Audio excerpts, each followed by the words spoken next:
ഇറാനുമായുള്ള ചർച്ചകൾ നടക്കുന്നുണ്ടെന്ന പ്രഖ്യാപനത്തിന് പിന്നാലെ പ്രസിഡന്റ് ഡൊണാൾഡ് ട്രംപ് പറയുന്നത് താൻ അവിടുത്തെ ഒരു പരമോന്നത നേതാവുമായി സംസാരിച്ചു, ഏറ്റവും ആദരണീയനായ ഒരു നേതാവുമായിട്ടായിരുന്നു സംസാരം എന്ന് പറയുകയാണ്. അത് മൊജ്തബ ഖൊമേനി ആണോ എന്ന് ചോദിച്ചപ്പോൾ അതല്ല, കാരണം മൊജ്തബ എവിടെ എന്നതിനെക്കുറിച്ച് അറിവില്ല, മൊജ്തബയെ തങ്ങൾ അംഗീകരിക്കുന്നില്ല എന്ന് നിരവധി തവണ ട്രംപ് പറഞ്ഞതാണ്. ഇസ്രായേലും മൊജ്തബയെ അംഗീകരിക്കുന്നില്ല, അല്ല എന്ന് ട്രംപ് മറുപടി പറയുകയാണ്. അങ്ങനെയെങ്കിൽ അതാരാണ് എന്ന് ചോദ്യം ഉയർന്നു.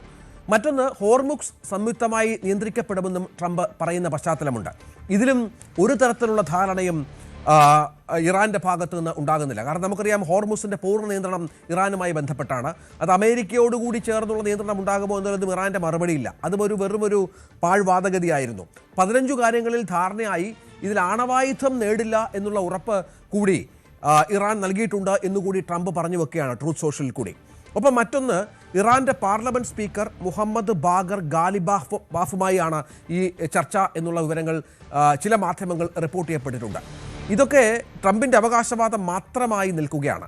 ഇതൊന്നുമല്ല സംഭവിച്ചത് എന്നാണ് ഇറാൻ പറയുന്നത്. കാരണം ഇറാൻ ഭരണകൂടത്തിലെ 3ാം നിരയെ വരെ ഇല്ലാതാക്കിയെന്ന് പറഞ്ഞ ട്രംപ്, ഞാൻ ഏറ്റവും കൂടുതൽ ബഹുമാനിക്കപ്പെടുന്ന നേതാവായി കരുതുന്നതുമായ ഒരാളുമായി ഇടപെടുന്നു എന്ന് മാത്രമാണ് പറഞ്ഞത്.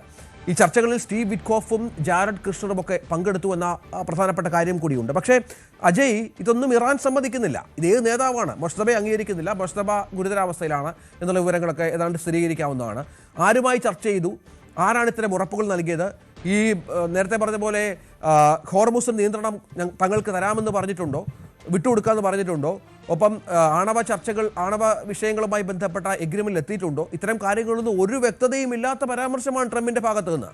രഞ്ജിത്ത്, ഈ ചർച്ച നടത്തിയത് അവിടുത്തെ പാർലമെന്റ് സ്പീക്കറായിട്ടുള്ള മുഹമ്മദ് ബാഖർ ഖാലിബാഫുമായിട്ടുള്ള ആണെന്നുള്ള ഒരു അഭ്യൂഹങ്ങൾ, ഇതെല്ലാം ഇപ്പോൾ നമുക്ക് നിലവിൽ തള്ളിക്കളയാവുന്ന ഒരു സ്ഥിതിയിലാണ്. കാരണം അദ്ദേഹം തന്നെയാണ് നിലവിൽ ഇത്തരം ചർച്ചകൾ നടന്നിട്ടുണ്ട് എന്നുള്ളത് ഫേക്ക് ന്യൂസ് ആണ് എന്നുള്ള ഒരു കാര്യം പുറത്തുവിട്ടത്. അത് പല ഇറാനിയൻ മാധ്യമങ്ങളും റിപ്പോർട്ട് ചെയ്തിട്ടുണ്ട്. അതുപോലെ BBC ഉൾപ്പെടെയുള്ള അന്താരാഷ്ട്ര മാധ്യമങ്ങളും അദ്ദേഹത്തെ ഉദ്ധരിച്ചുകൊണ്ട് ഇതേ കാര്യം തന്നെ പറയുകയും ചെയ്യുന്നുണ്ട്. ട്രംപ് ആദ്യം ട്രൂത്ത് സോഷ്യലിലൂടെ ഇറാനും ഒരു ചർച്ച നടന്നു, അതിൽ ഒരു ധാരണയായിട്ടുണ്ട്, മിക്ക കാര്യങ്ങളും ധാരണയായി. ഇതിനെ തുടർന്ന് 5 ദിവസത്തെ വെടിനിർത്തൽ പ്രഖ്യാപിക്കുന്നു എന്ന് ട്രൂത്ത് സോഷ്യൽ പറഞ്ഞതിന് ശേഷം പിന്നീട് അദ്ദേഹം എയർപോർട്ടിൽ വെച്ച് മാധ്യമങ്ങളെ കണ്ടിരുന്നു. അപ്പോൾ ആ ഒരു മാധ്യമങ്ങളെ കണ്ട മാധ്യമങ്ങളുമായിട്ട് പ്രതികരണം നടത്തിയതിലാണ് അദ്ദേഹം കൂടുതൽ കാര്യങ്ങൾ ഇതിനെ സംബന്ധിച്ച് വിശദീകരിച്ചത്.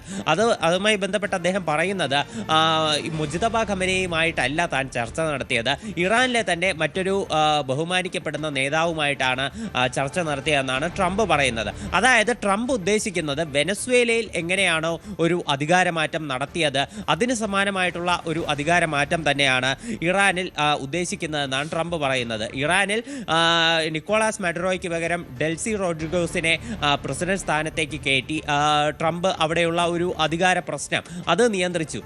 ഇതിലൊരു ട്രംപ് പറയുന്നത്, അവിടെയുള്ള ഒരു ബഹുമാനിക്കപ്പെടുന്ന മറ്റൊരു നേതാവിനെ ഭരണത്തിലേക്ക് എത്തിച്ചില്ലെങ്കിൽ അവിടെ ഭരണത്തിൽ വലിയൊരു അസ്ഥിരതയുണ്ടാകും. അതുമാത്രമല്ല, ജനങ്ങൾക്കിടയിൽ ഒരു കലാപ ശ്രമം ഉണ്ടാകാനും ഒരു സാധ്യതയുണ്ട്. അപ്പോൾ ഇത് മറികടക്കാനാണ് മറ്റൊരു ബഹുമാന്യനായിട്ടുള്ള നേതാവിനെ അധികാരത്തിൽ കയറ്റുന്നതെന്നാണ് ട്രംപ് പല സമയത്തായി മാധ്യമങ്ങളോട് നൽകിയിട്ടുള്ള വിശദീകരണം. ട്രംപ് അദ്ദേഹം ഈ ചർച്ചയിലൂടെ ധാരണയിൽ എത്തിയെന്ന് പറയുന്നതിൻ്റെ ഒരു മറ്റു സൂചനകളായിട്ട് അദ്ദേഹം എടുത്തു പറയുന്നതാണ്, ഇനിയൊരു ആണവായുധം ഡെവലപ്പ് ചെയ്യില്ല എന്ന് അവർ ഞങ്ങൾക്ക് ഉറപ്പ് നൽകിയിട്ടുണ്ട്, നിലവിൽ അവരുടെ കയ്യിൽ ആണവായുധങ്ങളൊന്നും തന്നെ സ്റ്റോക്കില്ല എന്ന് ട്രംപ് പറയുന്നുണ്ട്. എന്നാൽ ഇറാൻ ഈ വാദഗതി നേരത്തെ തന്നെ നിഷേധിച്ചതാണ്. അമേരിക്കയുമായി നടത്തിയ ചർച്ചകൾ തന്നെ അവർ ഇക്കാര്യം എടുത്തു പറഞ്ഞിരുന്നു. അതായത് തങ്ങൾ ആണവായുധം വികസിപ്പിക്കുന്നില്ല, ഈ ആണവായുധം എന്ന് പറയുന്നത് അത് ഇസ്ലാം മതമനുസരിച്ച് തെറ്റാണ്, അതുപോലെ തങ്ങളുടെ ഭരണം കൈയാളുന്ന നേതാക്കൾ ഇത്തരമൊരു നിലപാട് എടുത്തിട്ടില്ല, ഇനി ആണവ സംവിധാനം തങ്ങളുടെ രാജ്യത്ത് ഉണ്ടെങ്കിൽ തന്നെ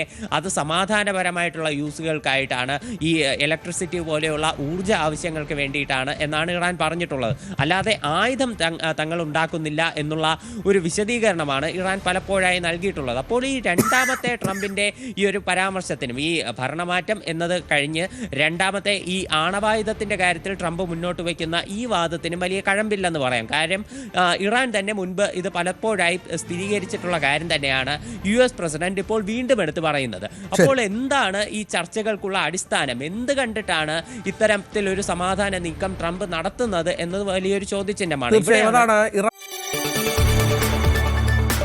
കൂടുതൽ വാർത്തകൾക്ക് news 18 Keralam YouTube channel subscribe ചെയ്യുക.